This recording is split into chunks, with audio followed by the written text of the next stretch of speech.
A man dressed in an elegant suit approached the coffin with a somber expression on his face.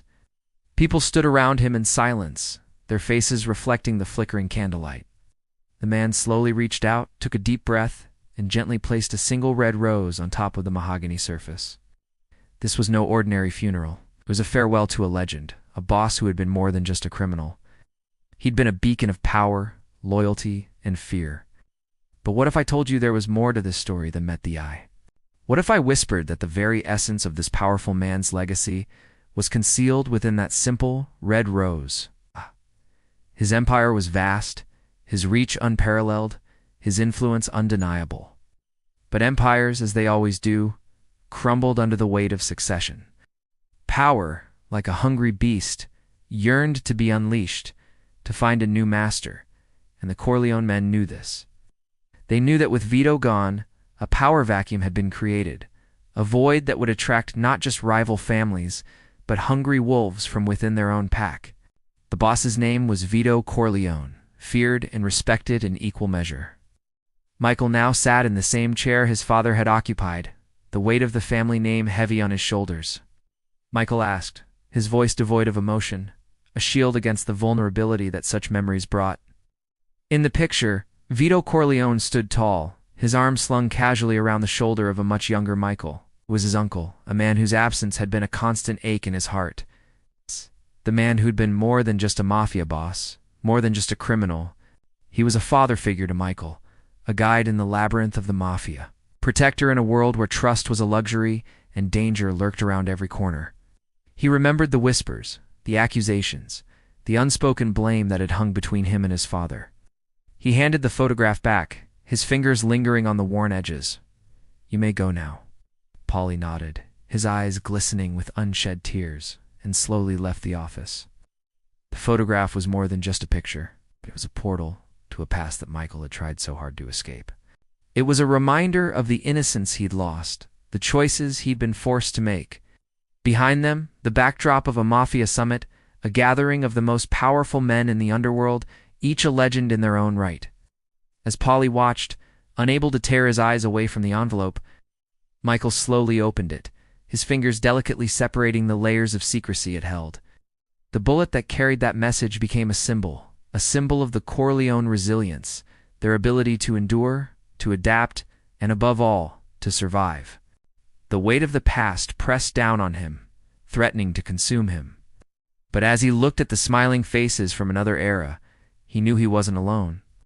He had the memory of his family, the legacy of the Corleones to guide him. He remembered the lessons his uncle had imparted, the tales of loyalty and betrayal, of power and respect. It was a small detail easily overlooked, yet it held the key to everything.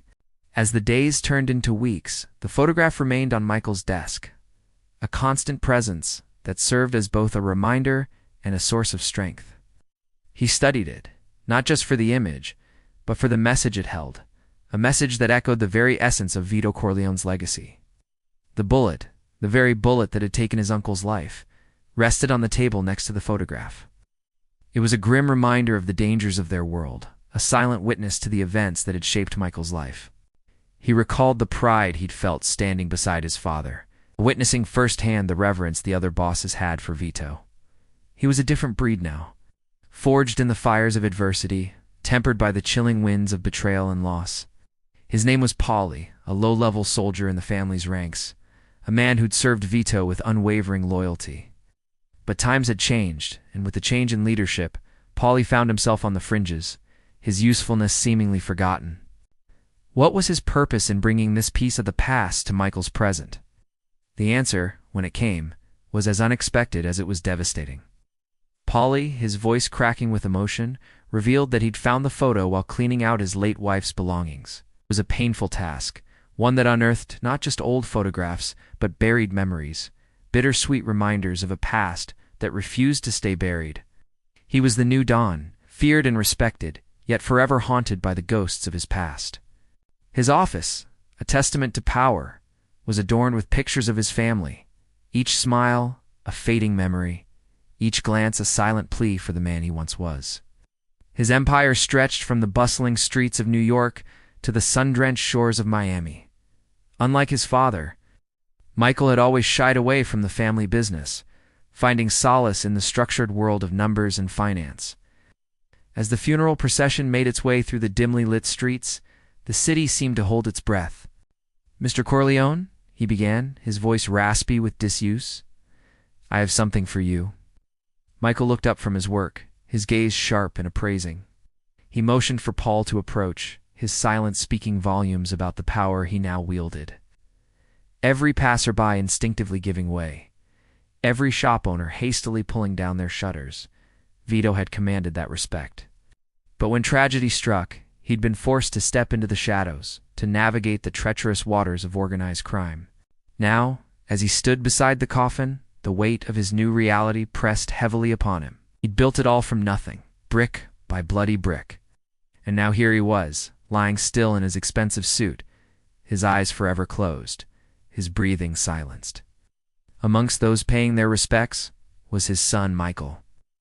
There were others too, men who dedicated their lives to Vito, their faces etched with years of loyalty and hard-earned street smarts. As the men entered the grand mausoleum, eyes followed them, whispers filled the air.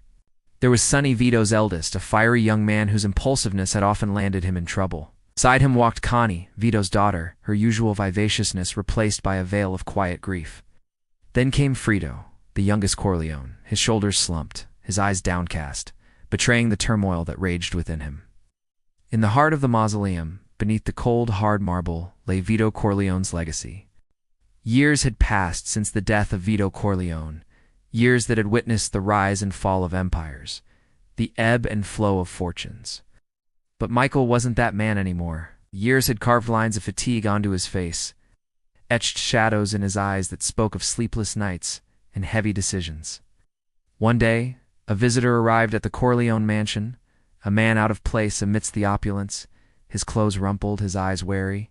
He stood awkwardly in Michael's office, clutching a worn envelope, its edges softened by time and countless hand movements. With trembling hands, Polly placed the envelope on Michael's desk, the worn leather creaking softly. "What's this?" Inside lay a single photograph, its edges yellowed, the image faded. Yet the memories it held were as vivid as the day they were captured. But Michael's gaze was drawn to another figure in the photograph, a man he hadn't seen in what felt like a lifetime. But how did Polly, of all people, come across such a picture?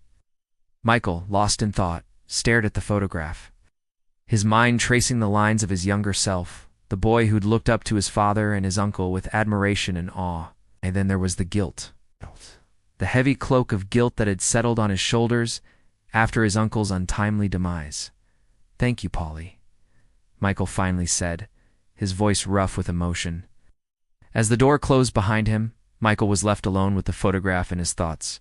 And then he noticed something hidden in plain sight in the photograph. It was a message from his past, a message of love, loss, and the enduring strength of family. And in that message, Michael found not just a connection to his past, but a blueprint for his future. If you liked this Mafia short, watch another Mafia short, or click here to watch the next episode.